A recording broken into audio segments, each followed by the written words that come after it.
Good evening, everyone. This is the Hofstra Online MBA program overview webinar for tonight. Thank you for joining us tonight for this next 1 hour. We hope to share with you some important information regarding the program as we go through the next few slides. I do have access to your list as an attendee, so if you do have questions during the discussion, please feel free to type in your question at the chat window, and then we'll be okay to kind of respond to those questions as and when they come through, basically.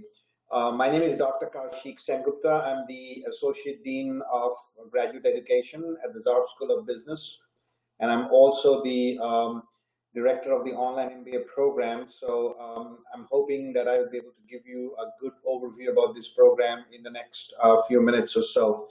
So one of the things that we kind of pride upon is that when you go to a program or look at a particular program like this one, you'll be looking at essentially the program in terms of its structure, in terms of its just give me 1 second here. I'm just trying to figure out the program structure and then the program details in terms of how the courses are run and how some of the other ancillary components, most of it obviously being academic, some non-academic parts of it are kind of presented as part of this program overview. So hopefully I'll be able to give you a good set of information on all of these lines. So let me just start off first a little bit to describe, if you are not aware of the Zarb School of Business at Hofstra University, a little bit of background in terms of where we come from, because the online MBA program actually started in 2011. So this is actually our 7th year in the program, and we are admitting people for the fall 2017 cohort, which will be the 7th cohort in the program. We've had a long tradition of excellent business programs in the Zarb School. Of course, for the majority of the life of the school, the MBA programs have been delivered from on campus, but of course, in the day and age today, we have very quickly graduated to offering some of these programs online. We do have a Manhattan program in New York City, which is a hybrid program, and we just recently changed our Saturday executive program also to a hybrid program. So we're kind of moving along with the times in terms of where the technology is taking us, and in order to be able to provide the education and the programs with the right technology, we feel that we are in a good position. So the school is ASCB accredited for both business and accounting, which is actually a little bit of a rare combination of accreditations, because only the top 5 to 10% of the schools worldwide actually have that double accreditation, essentially. All the full-time faculty at the Zarb School have the highest degrees in their fields. As I said, many have prior industry experience. I myself had spent about 8 years in the industry after my PhD before coming back to academia at the Zarb School. So a lot of my colleagues are like that, with previous industry experience, a lot of current consulting experience, and so on. So we try to keep, obviously, in tandem with what's going on in the industry and the field. We have been innovating the curriculum constantly. And because of this, we have actually started, including this online program, we started multiple new programs and variations of the programs in the last 6 years. So it's kind of an innovative culture that we've had in the school for the last 5 or 6 years, and we're trying to continue with that with this program that we're talking about tonight. Just a little bit of exciting news for us. There's a lot going on in the school. I don't want to spend too much time on what's going on in the school, but I want to focus more on the online program tonight. But just so you know that we have a new 55,000 square foot building that's coming up next year. We just did the groundbreaking a couple of weeks back. That building is going to have a new Center for Entrepreneurship Incubator. It's also going to have one of the most advanced marketing behavioral research lab, which is actually co-founded by the New York State Department of Education through a grant there. We're going to significantly enhance our online and video conferencing facilities, especially for an online program. And several other things are going on into the new building, and we're starting, construction as we speak, actually. and we'll be ready to move in next fall, actually. So this is an exciting thing because, as I kind of explained to you, there are a few components within the online program where we'll be asking students in this program to come on campus. And of course, you will be experiencing that if you start the program this fall and then continue on to next year, basically.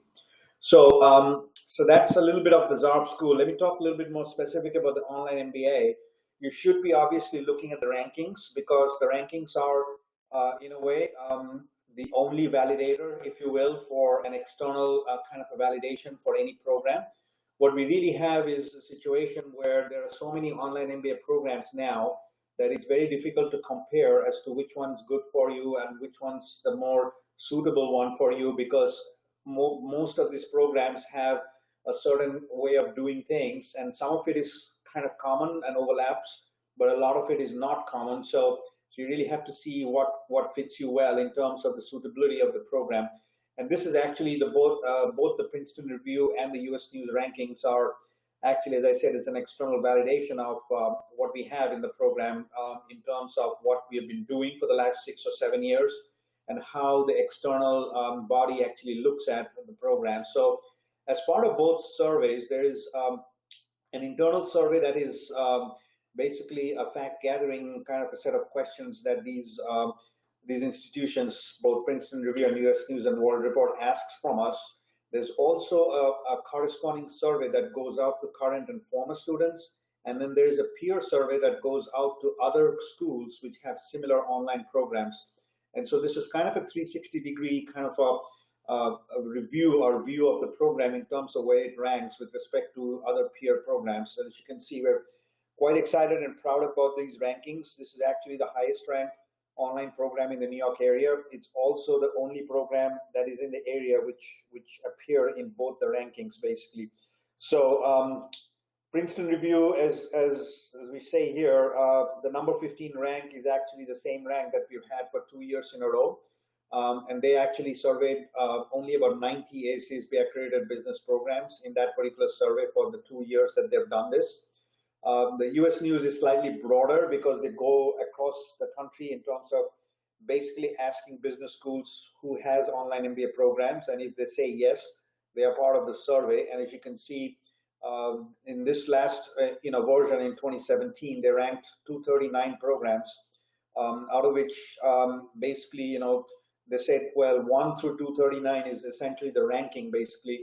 And then 255 total programs had actually responded to their survey. There's those 16 programs that were not ranked. They were not ranked because they had too few students or were less than a year old, basically. So again, we take pride in these rankings because, that, as I said, is an external validation of what's happening with the program in terms of how it compares to the others that are out there. So you should be looking at two aspects here, apart from everything else in the program that has to offer.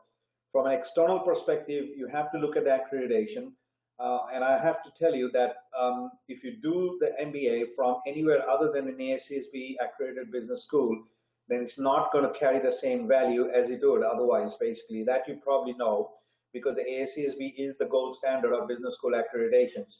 The other thing, obviously, is you got to look at the rankings and see where a certain program lies and how it kind of differs in terms of the other programs that are comparable to it, basically.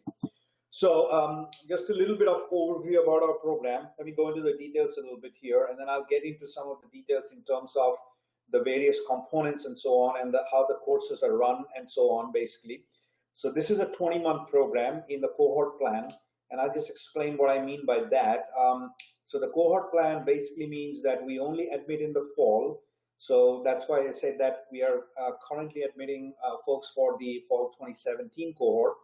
What that means is that if you take the courses in the sequence that we tell you to take, you will finish the program in 20 months. There is an option to go out of the cohort to take a reduced course load if you want to take a slightly longer time to finish the MBA, and I'll come to that also in a bit. But we keep the flexibility in terms of if you want to finish it within a fixed time, and we tell you what that fixed time and fixed course sequence is, then you're looking at 20 months. Or you could take slightly longer with a more custom schedule that we work out with you, basically. The class size will be up to 25 students. So if we end up with more than 25 in the fall cohort, the overall cohort will be actually split up into two classes. The online MBA courses are basically very interactive in nature, and I teach myself in this program, and I know how it is because if you have a class of about 20-25, that's kind of the optimal number of people that you can have in a class. Anything more than that becomes too disruptive in terms of the interactions that one has to do as part of the courses. So we're not going to increase the class size beyond 25. I just talked about the flexibility. I'll go into more detail on that. When we started the online MBA, we basically said that this will be an extension of the physical campus-based program. So it is built on the bedrock of our on-campus MBA, basically, and we've done some innovations because it's online. And so essentially whatever we have done for so long on campus, on Long Island, basically, have been kind of extended to the online version, basically. So we are basically providing the same quality of the courses. You're going to see the same faculty members who are teaching in this program as they are teaching on campus, basically. So that adds to the value of the program because we do value the quality of the teaching in the courses from the faculty members. I'm going to talk a little bit more detail in the concentrations. We have two fully online concentrations. There's a few hybrid options available for other concentrations with certain conditions, as I'll talk through. This has got a separate admissions process. Usually we do not allow a transfer from the online to the on-campus program, but if you do have a very extenuating circumstance or a reason as to why you want to transfer, then we have to talk to you one-on-one and figure out whether that is possible or not. I have to tell you, you'll get the same MBA degree as in the on-campus programs because from our perspective, we're essentially giving you the same value in terms of the education. You're just taking it online and we're delivering it in a different way. So you end up getting the same MBA degree. There is no mention of online on the transcripts or the diploma, and that's how we feel it should be, basically. So a little bit of a summary of the online program itself. The courses are obviously completely online. You're saving on your commuting time. That's kind of obvious. We talked about the full-time faculty members teaching predominantly in the program. I say predominantly here because essentially what we have is, I would say about 90% of the courses are taught by full-time. There's a few courses, especially in the healthcare area, in the concentration where we are engaging leading industry executives to teach some of those courses. And when we started the healthcare concentration, we basically felt that would be the right thing to do. So that's why I say it's predominantly, but mostly by full-timers and some by the industry executives. We are covering the same content in terms of the on-campus courses. And actually the rigor and content is not only the same, I feel it's actually a little bit more because the program is ranked so high and there's a really kind of a laser focus on the quality in these courses in this particular program, that is. So you're definitely going to get at least the same rigor and content as in the on-campus courses. The components of courses are a very rich variety of different things. Essentially, what we call these courses are primarily asynchronous courses, which essentially means that as a professor, I'm going to give you the materials for the week, let's say, but I'm not necessarily asking you to come online at a particular time of the day or day of the week. These are asynchronously done, which means you figure out the schedule that you want to work on for the course, understanding that there will be things to do during the week. So if I'm doing, let's say, an interactive discussion forum with the rest of the class, you will have to post and participate in that forum at certain times during the week. So what that means is you obviously need to have kind of a plan for how you're going to get to the material for the week. You cannot look at these courses as to where you are not in the course for, let's say, the first 4 days of the week and you come on the weekend and try to finish up the work for the week. That, for the most part, is not going to work because of the fact that we have a lot of interaction and things going on. As you can see from this list, there's a combination of audio and video lectures. A lot of the requirements for the course in terms of the student perspective is through the discussion forums. There'll be a lot of courses, many courses where we'll be using business cases. So there'll be case discussions. Some of these cases are done or analyzed individually by you. Some are done in groups. There are individual and group papers. I have done, and other professors have done also, group presentations online. And then, of course, there are tests and quizzes. So you can see kind of there's a good variety of things that we end up doing as part of a course like this. And it adds to the value of the course because the discussions and the group work and the other assignments together kind of leads to the value of the course, because it's not just my lectures as the professor. You are actually learning from the lectures and contributing to these different components by learning and applying the concepts. Many times, many of these concepts are related to your workplace. So that's how we kind of approach these courses in terms of how we teach them. And we keep it as applied as possible, knowing that in the group, there's going to be people from various different backgrounds, essentially. And so essentially that helps, because the variety of the industry experience and the work experience really comes into fruition at a discussion forum or during a group work or a presentation and so on.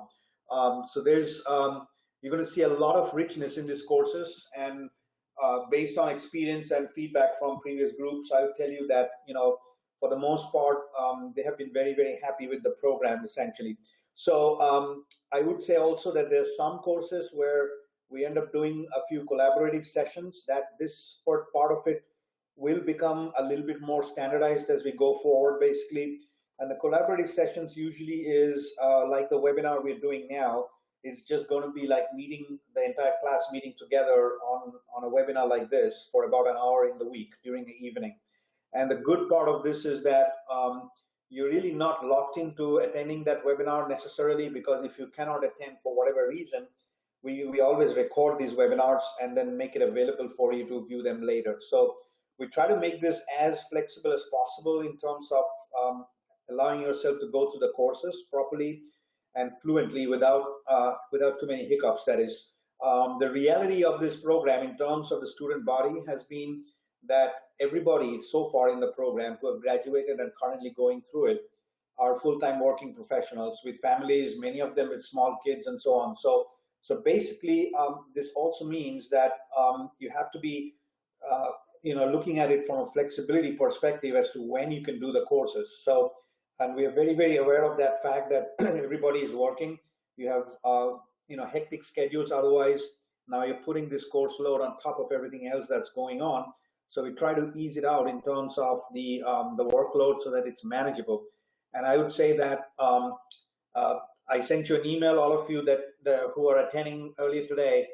I think I mentioned that with the current or rather the cohort that just graduated this past weekend, we had about 26 students who graduated this weekend. Actually, they started 2 years back in the fall, and then they finished it up in the 20-month period, basically. And all of them are working professionals, and they would say this is the only way they could have done the MBA, basically. So we try to make this comfortable in terms of how to get through the courses without having too much of a burden on the workload, while also understanding that the program courses have a certain rigor and quality level to it, and we want to kind of stick to it and go from there, basically. So I hope I give you an idea about what the courses are like. These are not courses where I'm giving you a bunch of material at the beginning of the week and I'm not testing you at the end of the week with almost nothing going on in between. There's going to be a lot of things going on during that week as we go through the material for that particular time, that is. So that's basically how the courses are structured.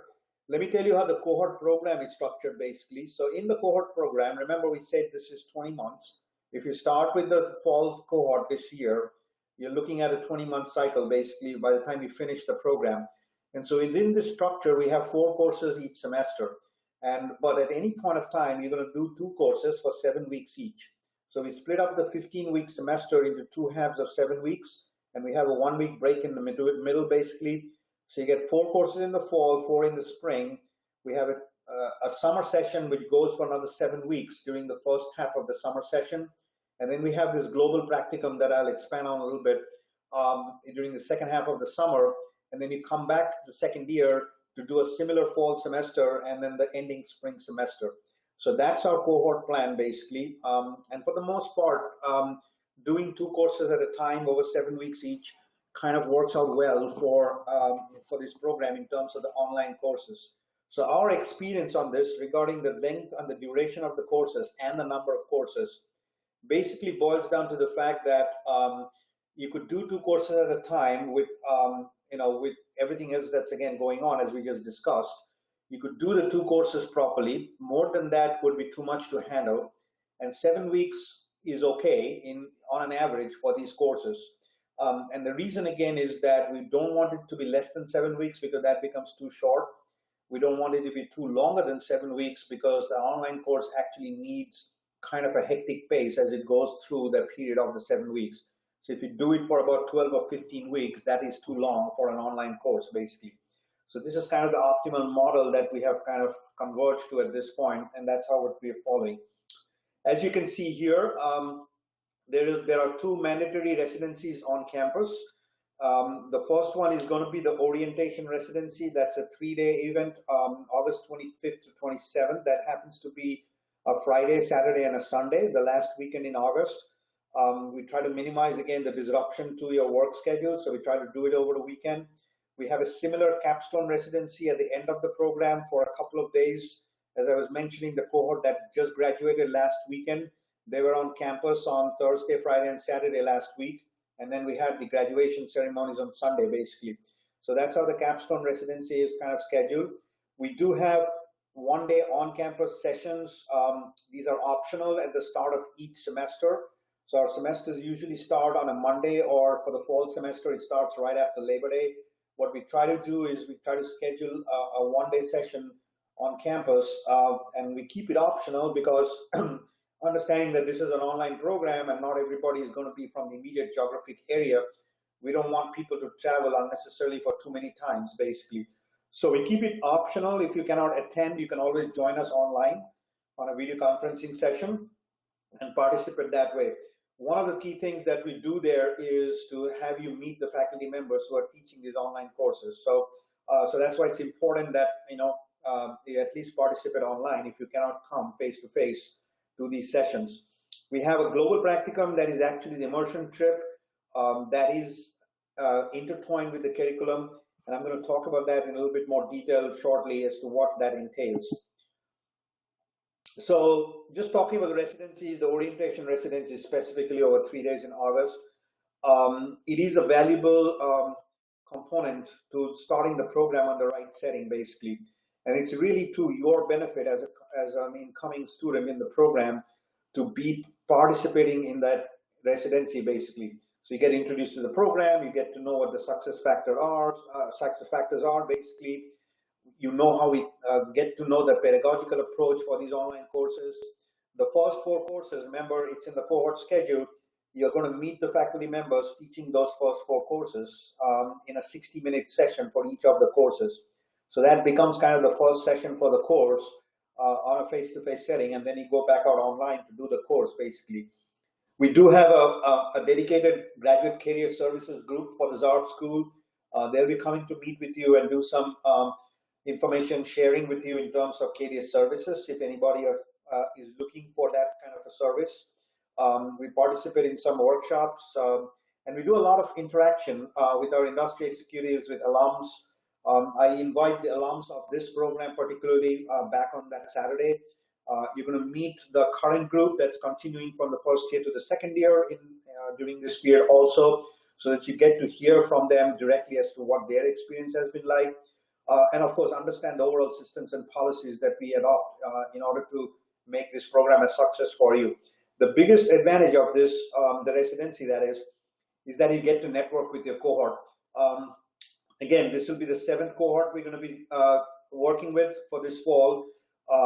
Essentially, I would say this, that you will not know pretty much anybody else who's starting the program with you at the start of those 3 days. At the end of those 2.5, 3 days, you know everyone very, very well. So when you go back out online, you know exactly who you're dealing with in terms of the online courses and the interaction that will follow. The networking is very important, therefore, to be part of this residency and then go back online and take the courses with the same group. And this is also one of the reasons when you talk to the current students and alums of the program, they will pretty much tell you, and I can vouch for this because I know they have given me this feedback, the 20-month schedule sometimes becomes a little hectic because of everything else that's going on.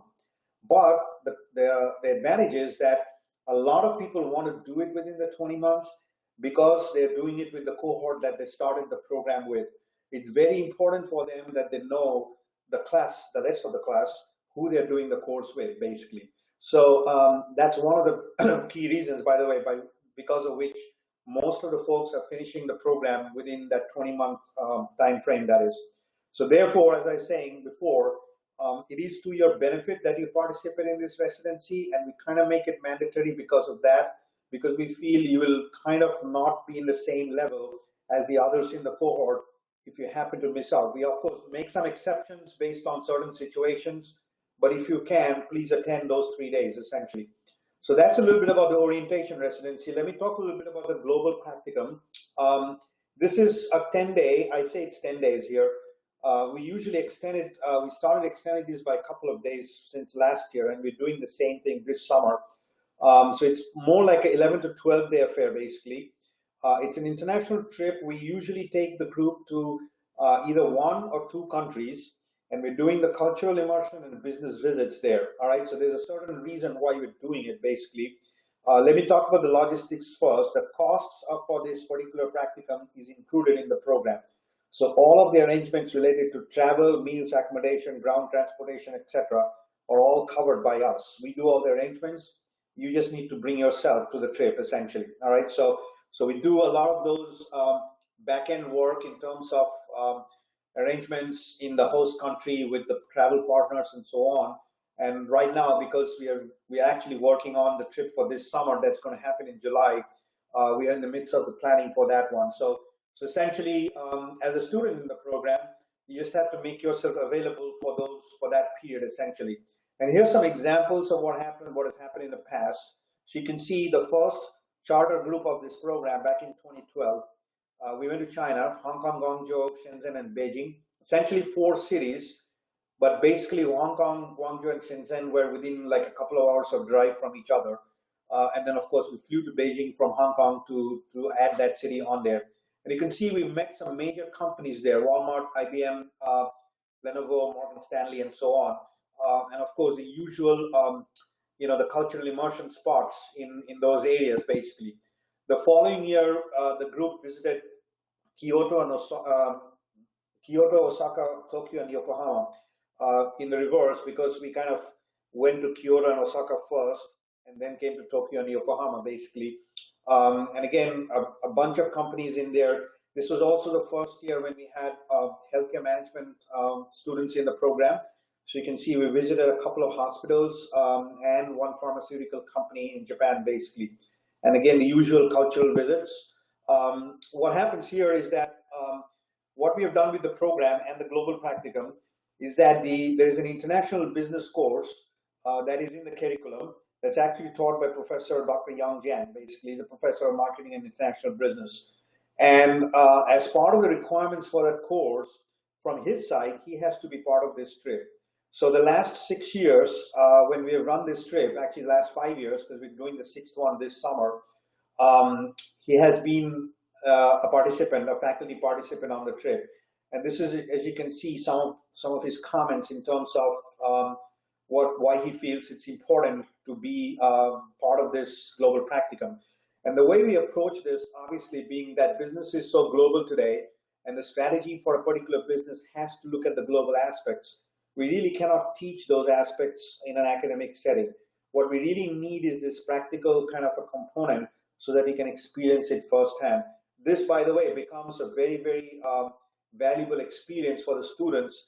And if you have not traveled outside of the US, I'm not sure whether you'll realize the value of this until you actually end up completing the trip. So I have been on these trips a couple of times, and I'll tell you that the type of business interactions we get and the type of cultural immersion experience that we get is invaluable. And so that's why we make this a mandatory component in the program, and it is intertwined to Dr. Jiang's international business course.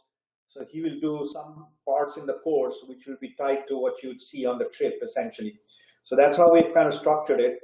A few more examples. The group went to South Africa, Cape Town, and Johannesburg in 2014, visiting, essentially the historic towns of Stellenbosch, the Apartheid Museum. We also included a game reserve safari for a night. So that was kind of the highlight of the trip there. Went back to China a couple of years back, but we did this time Shanghai, Beijing, and Xi'an.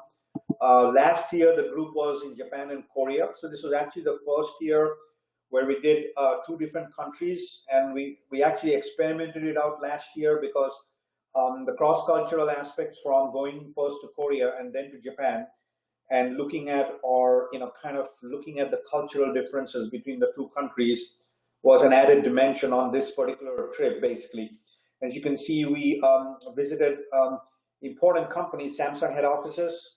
Hyundai Sun Hospital in Seoul is actually one of the world's most advanced hospitals, basically. And then Chanel Tokyo, Nespresso and Novartis were mostly Tokyo, basically.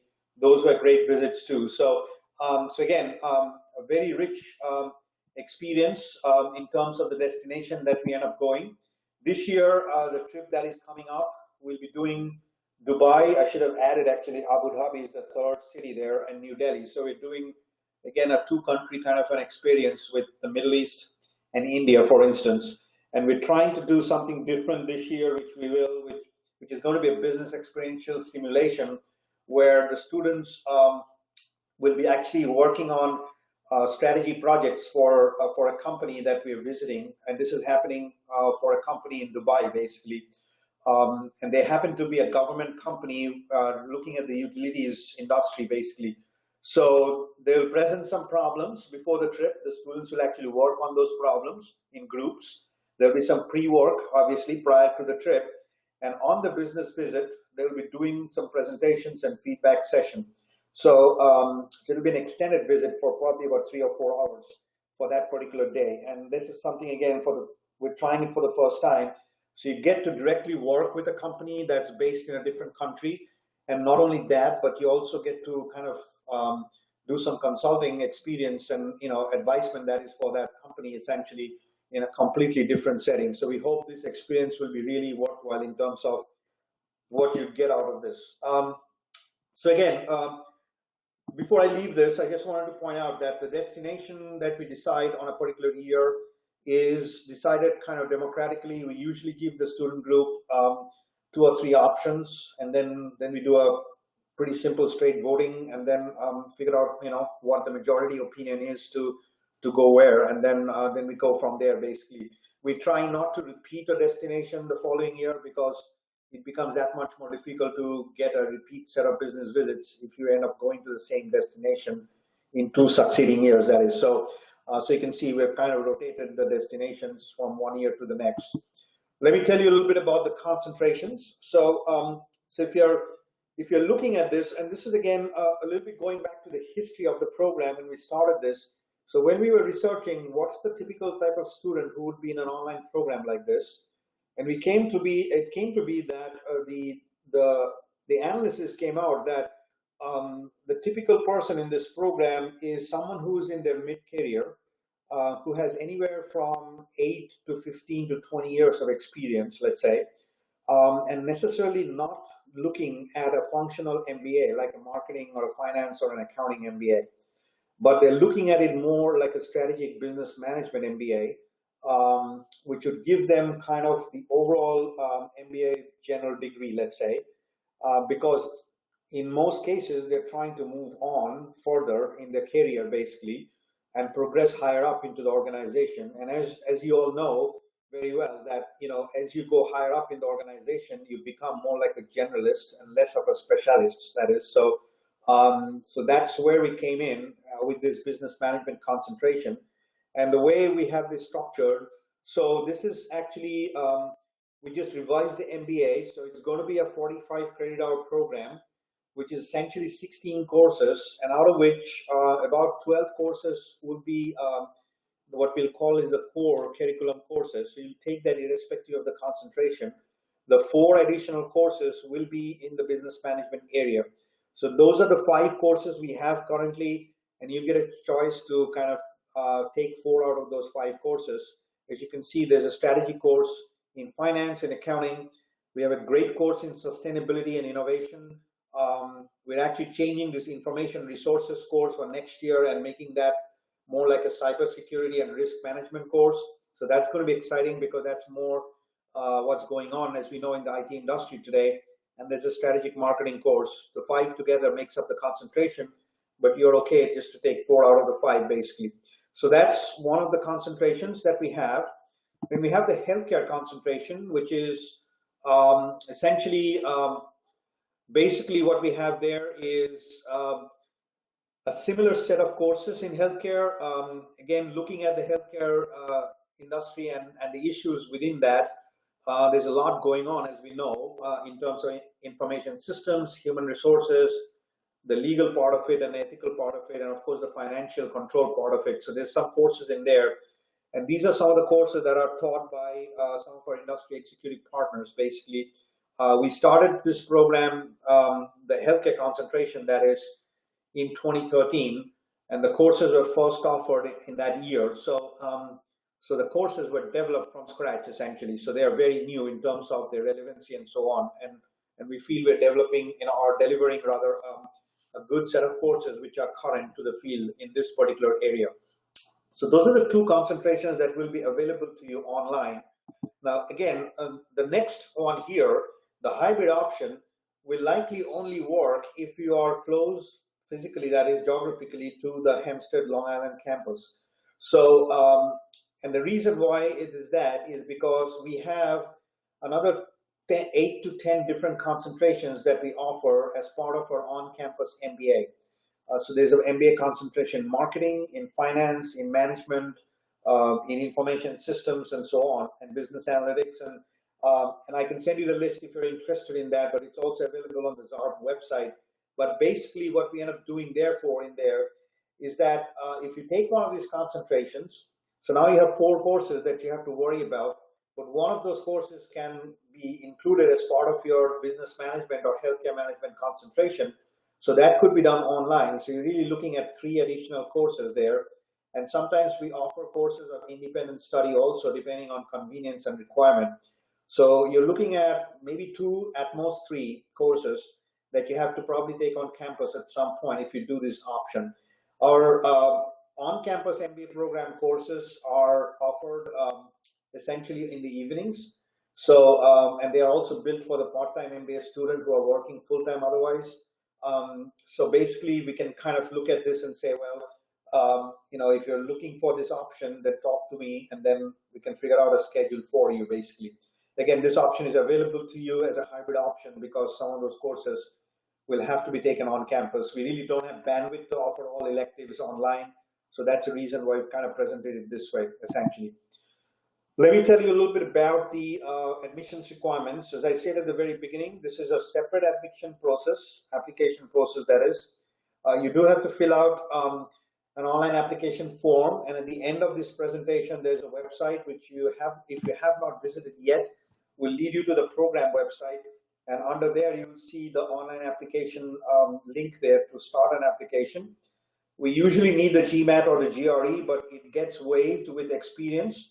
And we're really looking at professional experience normally of over 5 years.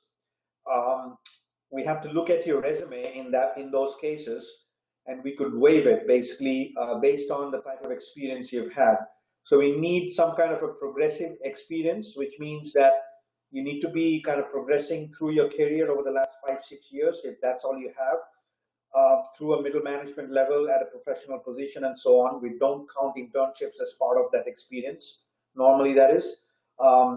And of course, if you have a graduate degree, like a professional certification, like a CPA, if you have a terminal degree, like a JD or an MD, the GMAT gets automatically waived. So, but in order to determine this, usually we look at, review a resume. So if you are interested in knowing whether you qualify or not, please email me a copy of your resume, and we'll be able to get back to you very shortly with an answer on this.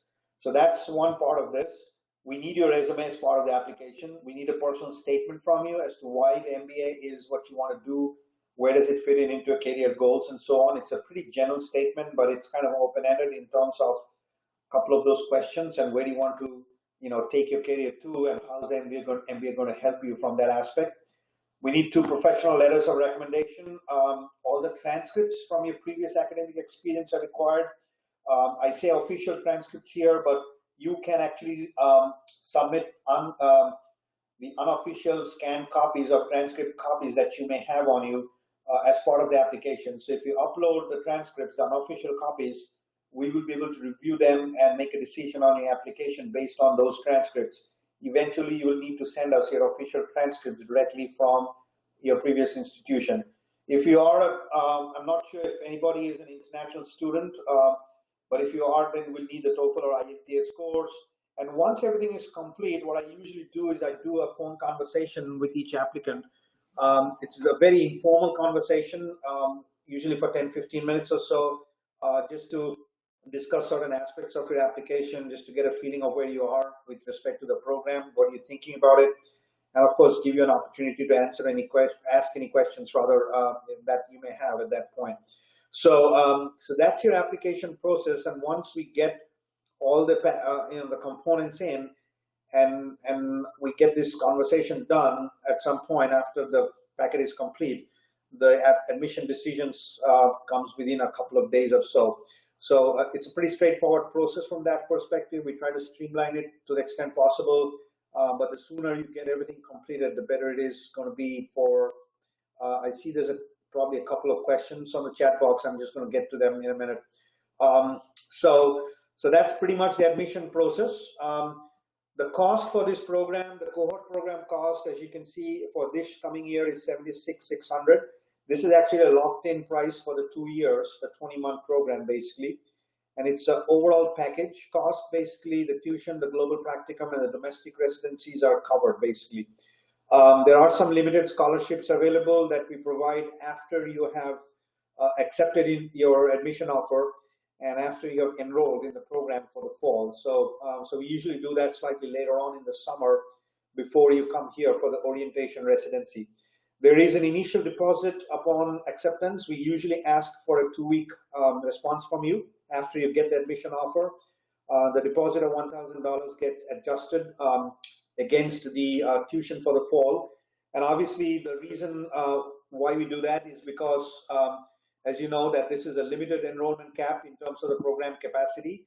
So what we end up doing is we'd like to know who's coming, obviously guaranteed to come in the fall. And that deposit kind of hedges us a little bit against that certainty or uncertainty, basically. So that's what you're looking at.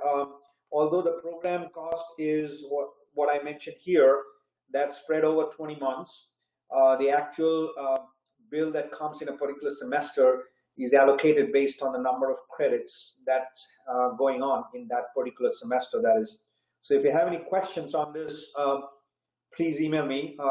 We do have the normal graduate financial aid packages available. So if any of you are looking into that aspect, once you get admitted in the program, we will get you in touch with our person in the Office of Financial Aid, and then you can work with that person directly one-on-one to figure out what the package would be like. So I know different people have different circumstances, so it really is based on what your own situation is going to be. So and then we can work from there, essentially. Quickly, a little bit of an idea about what we had in the previous 6 cohorts. And as you can see, the number of students kind of varied a little bit. The first couple of years, it was slightly less than 25 because this were the first 2 years of the program. We have graduated quickly up to 25. Fall 16 actually is at 25 because we've got a few people that came back from the fall 15. Remember, the non-cohort option students taking an additional year or 2 to finish the program usually go back into the program in the 3rd year with the new cohort, basically. And as I say, fall 2015, we actually had 26 people graduate this past weekend, essentially. This is also the reality for most online programs, which is a majority of the student body comes from in and around the physical campus within about a 100-mile radius of it. But again, if we've got people who live and work in Manhattan, we got people who live and work in New Jersey and Connecticut and so on, who would not be able to take the MBA on campus if it were not for online. So, and of course, there are a lot of folks who actually live on Long Island, but work in the city or otherwise, or have a very hectic work schedule and really cannot commit to, a 2 or 3 year commitment of evening courses on campus. Many of them cannot commit to the executive MBA program also that we have, because that also asks you to commit 20 months of Saturdays. We're going hybrid on that starting this fall, so that's a better option, but you still have to come to campus on every other Saturday. So this is probably the most flexible way of doing it from that perspective. And that's the reason why, we do have a good chunk of people from the immediate area, but within a certain, distance of the campus, that is. So that's a little bit of an idea about where we are with the program. And this last slide actually just has my information on it. And you can have my email, and Gavin is also works with me in the graduate business recruitment office. You could contact either him or me in terms of any questions that may come up after this webinar. And of course, if you are planning to send me your resume for the GMAT waiver review, then please do that to that particular email. Let me check. There's a few questions here. So yeah, if you have a Sabbath observance on a Saturday residency, for the Saturday residency, that is, we actually had one student who graduated this May, who actually was, is a Sabbath observer, and we did certain things with him in terms of his attendance on Saturday. I think he ended up not attending the Saturday session, and then the other day on Sunday morning, he was available online. So if you cannot attend Saturday, that's okay. Please make sure that you try to attend at least that Friday, because the first day of the residency is very, very important. We do share a lot of information on that first day. And then try to attend on Sunday if you can. So I think we'll work around that basically. One question here, can the GMAT be waived with PMP certification? We have not done that in the past, but I think you have to send me a resume and then put the PMP on there. If you have a PMP certification, as far as I know, the PMP requires certain years of work experience, certain hours of work experience actually from the project management perspective. So I'm hoping that you would have that associated experience, and that with the certification should be sufficient. So please send me a resume, and then we can figure out from there. I will actually email this deck to all of you. That was one question. And that's a great, the other question is a great one. Can you elaborate a little bit more on the weekly schedule, plus an example of a typical typical course week? Okay, so I should have actually talked about that anyway, but thanks for the question on that one. So let me just do this. This is not a one-on-one comparison. It's not an apples-to-apples comparison as such, but here's the situation. Our on-campus courses run for the 15-week semester. They meet once a week for about 2 hours and 20 minutes. So if you take 15 times 2 hours 20, that's about a 35-hour contact time through the 15 weeks, that is. What we end up doing with the online courses is that we are saying that 35 hours gets kind of spread out over 7 weeks, because the courses are 7 weeks long. So that's about a 5-hour week commitment for one course. And then you're doing 2 courses at a time, so that you're looking at about 10 hours per week. So again, let me just calibrate that response a little bit. The online courses are not taught the same way as the on-campus, on-site courses. The pedagogical approach is different. For example, I'm not lecturing live in front of you as a professor. The lectures are recorded, pre-recorded rather, made available to you in terms of the course material, that is. You have to do the course, rather get to the material at your own schedule. So what that means obviously is that you do have the flexibility there, but I'm the professor on the recording. So a 2-hour class on site does not convert to a 2-hour online session, if you see what I mean. So, so the rough estimate, as I say, is 5 hours per course times 2, 10 hours per course per week. Extrapolate that by a few hours, plus or minus. And so, so basically what we're looking at is a situation where you have to spend, as I said, consistently every day, probably a couple of hours, but the flexibility really comes in the time frame in terms of when you can do it. I mean, depending on your schedule, some people have done it at 5 in the morning because they feel they're a very early morning riser. They feel the first 2 hours in the day is their most productive time. So they do it 5 to 7 in the morning, and then they do all the other chores and go get to work and so on. Others have done it late evening. If they have young kids at home, they've figured out that After the kids go to sleep, then 8:30 onwards or so on, for 2 or 3 hours is the best time. You really have to figure out your schedule, and usually people do figure out their own schedule within the first week or two. So, but again, as I said at the beginning, you have to kind of spend the hours during the week, basically. So again, you don't have to spend 2 hours necessarily every day. Like, you may decide not to do the course on a certain day and come back the following day and spend 3 hours on it. That's okay. But as I said before, there are things that you have to do essentially in terms of the courses that are going on throughout the week and the requirements, and then you have to be up on the course. I hope a long-winded answer, but that's kind of the weekly schedule. But do understand also that the time commitment on a particular week depends on the individual person, because some of you may be really good at certain parts of the program on the courses and then can breeze through the material based on past experience or work experience or some combination of that. Others may take slightly longer, and the workload in terms of the courses themselves are not going to be the same, because each course is going to be different. So I gave you a ballpark estimate, but there'll be some variations around it. All right, one more question is that upon acceptance, who would I speak to about possibly taking longer than 20 months? You're going to be speaking to me, actually. What we try to do there, and let me clarify on that, that one, the 20-month is the cohort plan.